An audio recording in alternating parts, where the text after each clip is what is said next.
So last week I made a video where I put a transfer embargo on the top 5 leagues in Europe. The Premier League, the Bundesliga, Serie A, La Liga and Ligue 1. And it was quite interesting to see the results of that, as lots of top flight clubs from those divisions plummeted. Most notably Brentford, who fell out, I think, into the 8th tier of English football, which was pretty mental.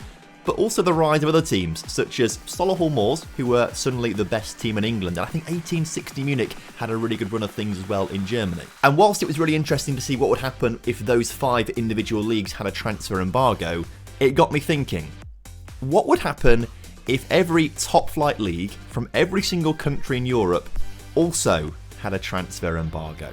So today, it's exactly what I've done. I've also simulated 45 years into the future on the grounds that I was aiming for 50, but I just ran out of time before I had to record this video to get it out for you guys this weekend. So only 45 years, but I have actually put the embargo in place until 2301.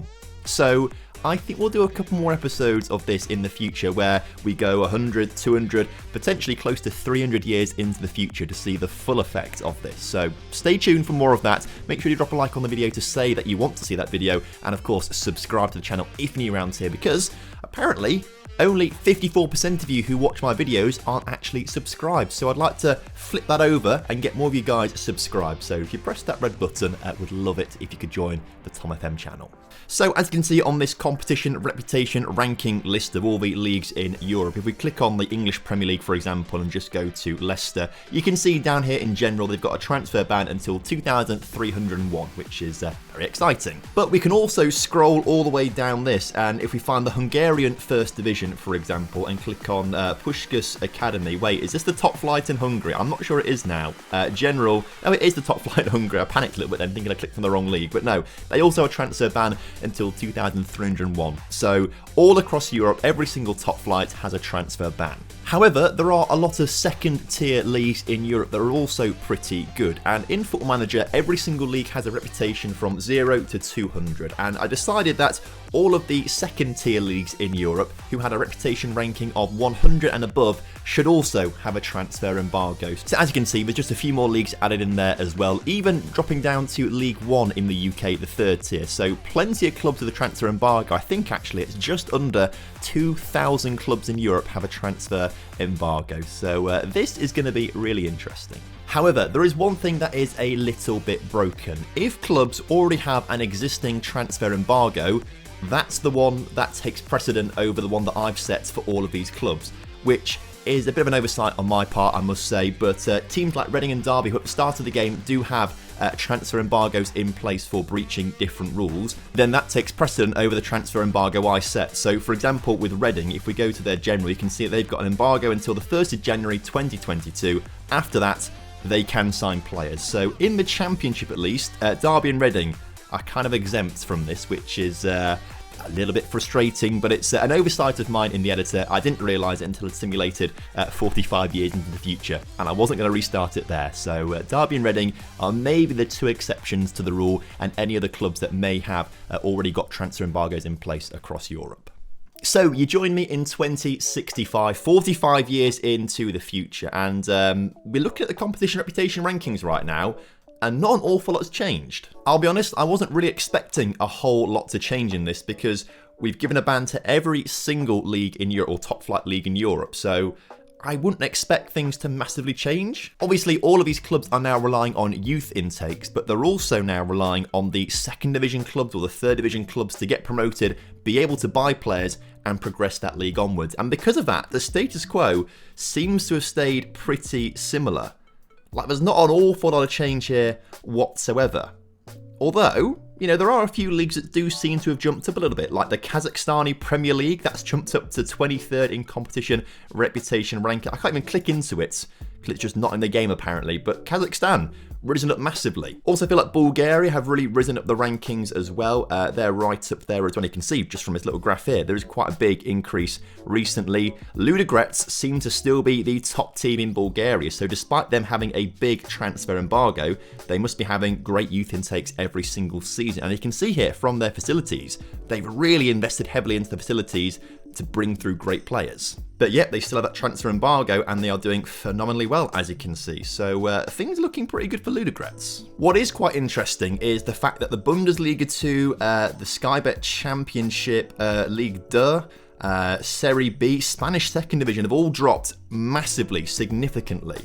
Now, the clubs that were in there originally obviously all had transfer embargoes, and they were all a lot higher.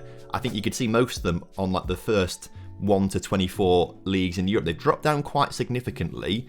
So that does suggest that there's some decent growth in these other leagues, such as I think the Danish Super League's probably gone up a little bit. The Serbian Super League, definitely, I'm sure that's gone up into the teens. It used to be in the 20s down there. So there's definitely some movement of some sorts, but there's no change really in the top 5 big leagues. I mean, just for the sake of interest, let's have a quick look into the Premier League. And Derby County are the dominant team because they didn't have that transfer embargo in place. Although, saying that, in the last video we did with only the transfer embargo for the top 5 leagues, they weren't quite so dominant, which is interesting. In fact, how long have Derby been winning things? Oh, since 2040, they have won every single Premier League title. West Brom coming runners-up most of the time. Chelsea have stayed up there quite nicely as well. Obviously, they must have some good youth intakes coming through. Now, interestingly, we saw this in the last experiment, with Brentford winning quite a few Premier League titles in a row, and then they plummeted to the 8th tier of English football, and I can't explain why. So Brentford again have won a lot of Premier League titles. Where are they now? National League South. Brentford seem to be quite the anomaly in all of this. They do brilliantly to start off with, and then drop off a cliff. And I don't know why. I know in real life they don't have youth teams, do they? I'm not sure if that's replicated in Football Manager. I don't think it is, because I'm sure when I managed Brentford in a beta save, we got some youth intakes, but I wouldn't be able to say for sure, but that's maybe something playing into it. And then because obviously they can't make transfers, that really is going to scupper them quite a bit. Anyway, let's just move briefly into the Bundesliga, where it looks like Holstein Kiel and 1860 Munich are the teams absolutely dominating things right now. No, Bayern Munich or Dortmund once again. Are they in the second tier of German football? Bayern Munich? Not even Dortmund are, but Bayern Munich aren't. They've really dropped off the radar. Are they in the 3rd division, Bayern Munich? They're right down in the 3rd division. Mental. And to be fair, they had a pretty decent start to things, as you can see, winning it throughout the 2020s and 30s, but obviously by the end of that, they would be relying on youth intakes, would not be able to sign players at all, so they must have dropped off after that. And 1860 Munich, who are a 3rd division team to start off with, who could sign players, absolutely, I mean, I said Holstein Kiel and 1860 Munich. 1860 Munich are absolutely incredible. Look how many they've won. So it's gone from one Munich club to another, but I can't believe how dominant they've been. Dropping into the Spanish La Liga, let's have a quick look at Deportivo La Coruña doing pretty well, but this time Real Madrid are right up there in second. In the previous save that we did, it was a completely different save file, Real Madrid were like languishing down in the 2nd tier. They were not doing particularly well. It was Barcelona who actually did better, I believe. Looks like things have switched around this time, as Barcelona are mid-table 2nd division, which is not brilliant for them. But if we have a look at the past winners of the Spanish 1st division as well, again, similar sort of thing to the Bundesliga and the Premier League. The established teams winning it until they just drop off with youth intakes and they can't sign players. And teams like Deportivo La Coruña, who can sign players, Logroñés can sign players, have come through to do pretty well. A quick look into League PSG this time around are doing pretty well. Last time out they were down in the 3rd tier, I think they were, and they're still winning titles, as you can see, which is fairly interesting. Past winners, again, starting off with a bit of dominance from PSG up to Lille, Monaco, PSG. Bastia have come out of nowhere. They're a 3rd or 4th tier side actually for France. I'd love to do a save with Bastia. Got a really interesting history. I'd love to do one in the future with these guys, and looks like in this save file they've done pretty well. And as for Italy, well, looking at the right-hand side of the screen, Crotone have done brilliantly. Do they have an embargo? They don't. They must be a 3rd tier side right at the start of this. I know Serie B definitely got a transfer embargo, unless, of course, they were a similar situation to Derby and Reading, for example, but I don't believe they were. But Crotone seem to be the dominant side here in Italy. Looking down at the past winners, again, you can sort of see that domination from actually quite a few different teams. Inter, Roma, Juventus, AC Milan even getting in there before Roma had some dominance, and then Crotone have come in from the 2050s onwards and been unstoppable. But there's also a few other leagues I'd quite like to have a quick look at as well. The Portuguese Premier League, for example, let's have a quick look at these guys. If we look down at their league table, I don't know too much about Portuguese football, but I do know enough to say that, you know, Benfica are not there. Oh no, they are there. Benfica, Porto and Sporting, all there actually. That's more interesting than I thought. They're known in Football Manager for having some great youth intakes, right? And they clearly have done very, very well in this to stay in the top flight with Sporting, still winning titles. Benfica winning plenty of titles as well. But Sporting runners up quite a lot, and a few other teams, I can't pronounce this, is that Torense? I've probably butchered that massively, but they seem to have done pretty well in recent years. The Dutch Eredivisie, Ajax, still right up there, one of the best youth academies in all of Europe. They don't need to sign players, they've got the youth academy to do it.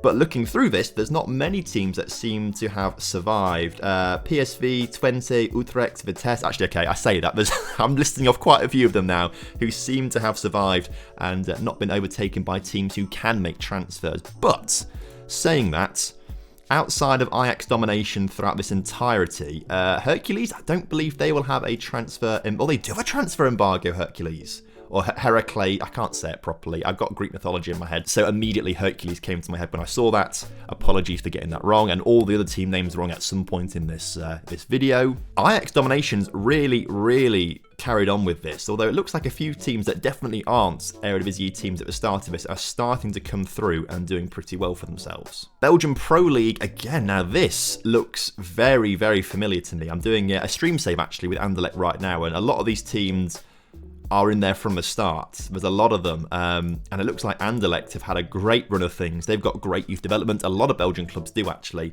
but clearly in this save file and this version of the universe, Anderlecht have done incredibly well. And in fact, every single club that's won it started off in the Belgian Pro League. Cercle Bruges were there, Ghent were there, Eupen are there.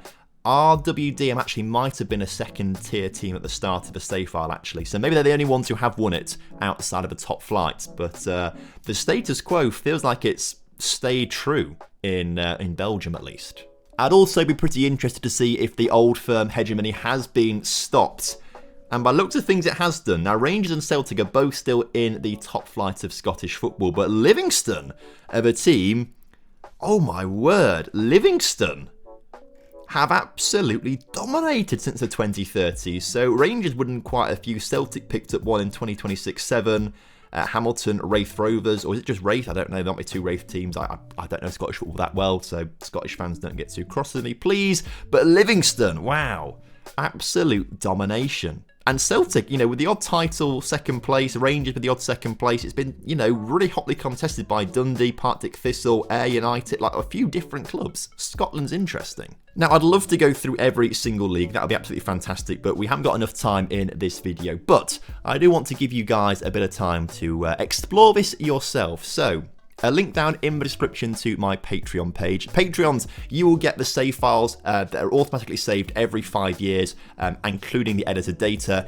Everyone else, you will get the save file for 2065, so you can look through all of this. So I thought you guys would be interested. So link down in the description to Patreon, where you guys can pick up some save files. So let's look through some European football, shall we? Starting off with the Europa Conference League, and this is what I think is going to be interesting.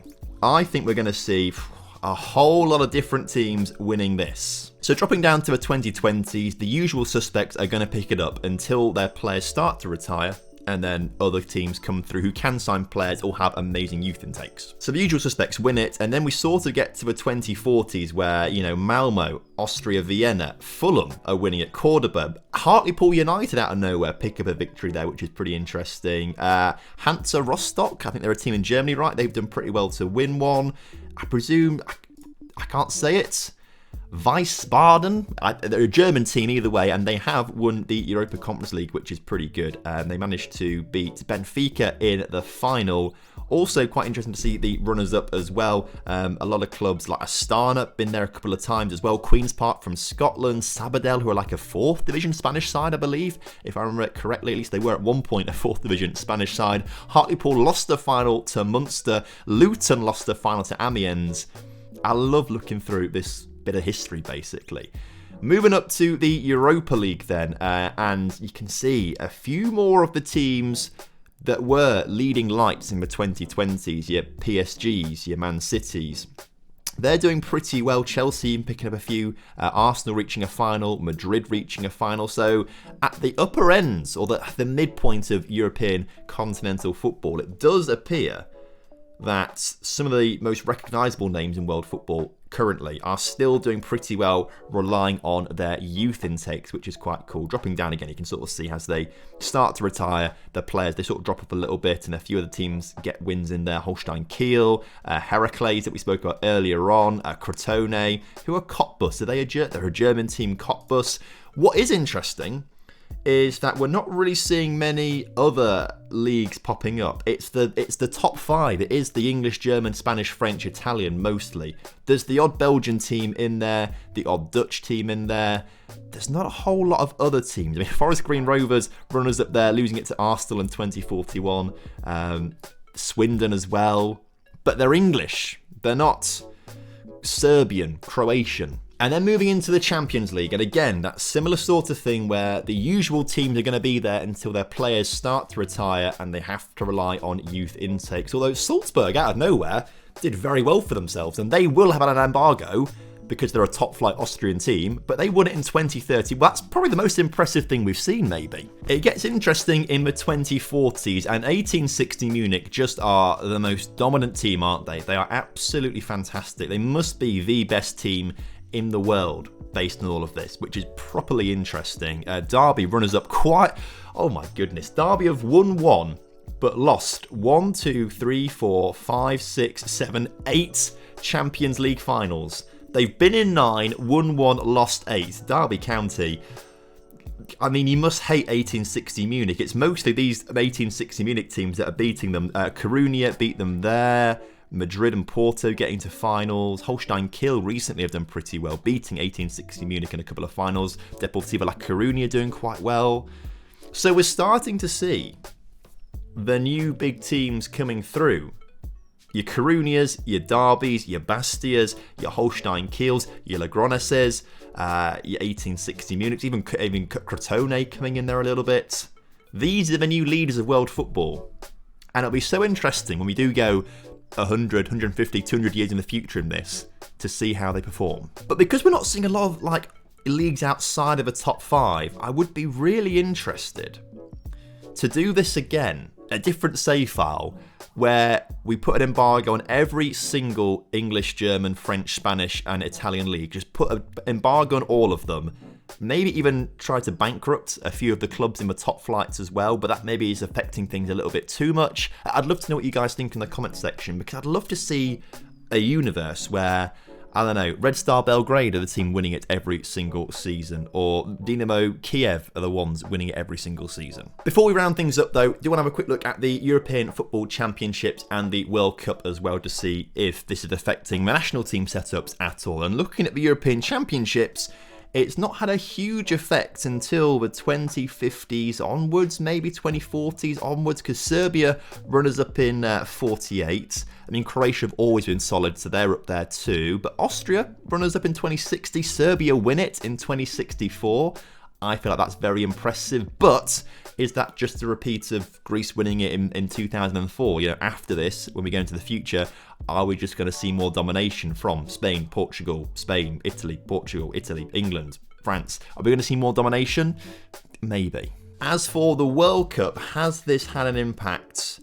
Actually, I feel like it has done to an extent. Now, the usual suspects are winning it. There's no real change to that whatsoever. But I guess this wasn't designed to make changes at the international level. It's more the club level it's trying to make changes at. The youth scores, the youth levels, everything that feeds into making a good nation is still in place. So actually, it's expected that Belgium, Spain, France are going to win it. But Austria won it in 2042, which is impressive. And in the recent years, Bosnia runners-up, USA runners-up, Sweden, Serbia third place. That's pretty impressive. Maybe things are starting to change a little bit. So I think we are going to bring an end to today's episode here, but I hope you guys have enjoyed it. And of course, we are going to go further into the future with this, which is going to be really, really interesting. So hopefully we're going to see, maybe 1860 Munich go from the best to suddenly they drop off and another German team comes along. Maybe it's even happening right now with Holstein Kiel. We'll find out in another episode of this further into the future. Most likely out next weekend, but it depends how quickly the processing happens. Because if I have a quick look actually at the game status right now, how long has it taken me? It's taken me 20 hours of just pure simulation to get 45 years in the future. That will slow down massively. So it might be a solid 30 hours to get to 2100 or something like that. I don't know. It's going to take a long time, but we will get there. Of course, would love your suggestions as well for future experiments that we can do or tweaks we can make to this to make it more interesting in the future. So please leave them down in the comment section. Make sure you like the comments as well that look really good to you, so those get boosted to the top and I can see what you guys actually want to see. But also would love it if you guys could drop a like and also subscribe to the channel if you are new around here. Would massively appreciate it. So until next time, have a good one. Goodbye.